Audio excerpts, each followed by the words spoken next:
Okay, so on that topic that I had mentioned before of kind of how we like to manipulate these expressions to put them into forms that we are comfortable using, we're going to be talking about quadratic form here. So some polynomials in x can be rewritten in quadratic form.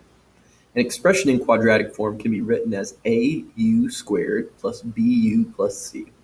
Right, very similar to our quadratic equation, ax squared plus bx plus c. We're just using the variable u now. For any numbers a, b, and c where a is not 0, where u is some expression in x. What does that mean? U is some expression in x. Well, in this expression here, u would be x to the fifth, right? So u squared, x to the fifth squared, well, x to the fifth is just 5x's multiplied.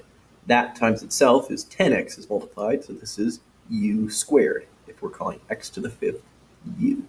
Okay, so basically we're taking some higher order polynomial, and we are just going to ignore the fact that it's a high exponent, and we're just going to turn it into a lower exponent.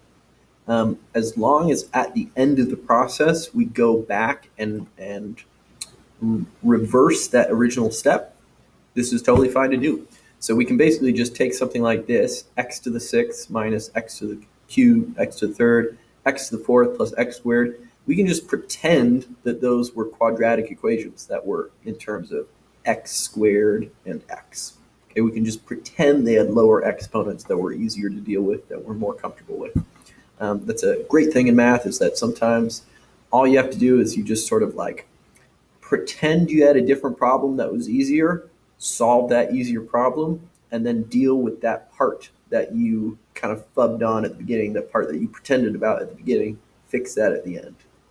So once again, anytime we have this, we can put it into quadratic form. So it looks to me that the requirement basically is that within your polynomial, the degree of your variables, one of them needs to be twice as big as the other. Just like in our quadratic equation with ax squared plus bx plus c, we have x to the second, x to the first.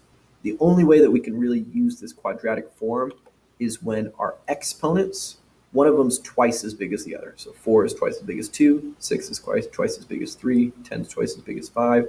But if we have that, we can simplify this into what we're calling quadratic form, where we trade out, in this case, x to the fifth, we trade it out with u. X to the third, we trade out with u. X squared, we trade out with u. And then we call this u squared here, and u squared there. All right, so let's look at two more examples to wrap up this lesson. Those examples are going to be using quadratic form.